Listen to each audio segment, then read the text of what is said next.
इराणचे सर्वोच्च नेते अयातुल्लाह खामेनींचा मृत्यू झालाय। इराणचे सर्वोच्च नेते खामेनींचा मृत्यू झाल्याचा दावा आता इराणी मीडिया प्रेस टीव्ही कडून करण्यात आलेला आहे।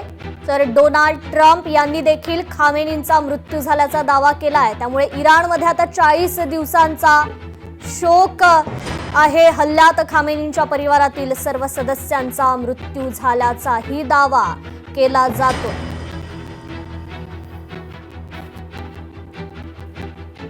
तर श्रीनगर जम्मू काश्मीर मध्ये नागरिक रस्त्यावर उतरलेत। अयातुल्लाह खामेनींचा मृत्यू झाल्यानं नागरिकांनी आंदोलन छेडलंय।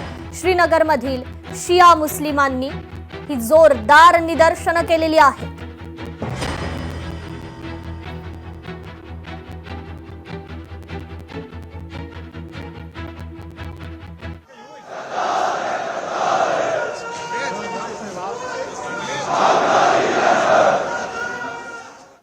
इस्रायलकडून इराणवर आणखी एक हवाई हल्ला करण्यात आलाय। या हवाई हल्ल्यात लष्करी प्रतिष्ठानं नष्ट करण्यात आलेली आहेत।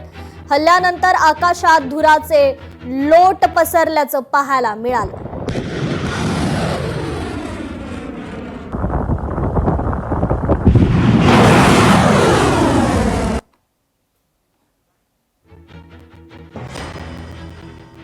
इराणने तेल अवीववर क्षेपणास्त्र डागली आहेत। तेल अवीव मधील इमारतींचं त्यामुळे मोठं नुकसान झालंय। इराणच्या क्षेपणास्त्र हल्ल्यांमुळे हे नुकसान झाल्याचं पाहायला मिळतंय।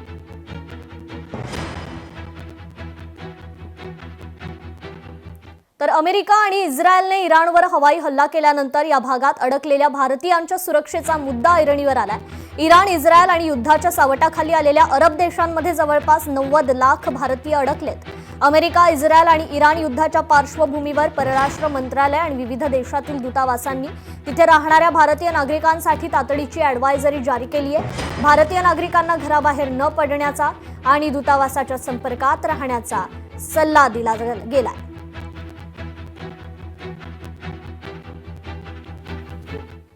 तर इराण इस्रायल युद्धामुळे भारताच्या अर्थव्यवस्थेवर मोठं संकट आलंय। कच्च्या तेलाच्या वाढत्या किमतींमुळे पेट्रोल, डिझेल आणि गृहकर्ज महागणारे रुपया 96 प्रति डॉलर पर्यंत घसरण्याची शक्यता आहे। पश्चिम आशियातील युद्ध केवळ रणभूमीपुरतं मर्यादित राहिलेलं नाहीये, तर त्याचे पडसाद आता भारताच्या अर्थव्यवस्थेवर आणि सर्वसामान्यांच्या किचन बजेटवर उमटू लागलेत।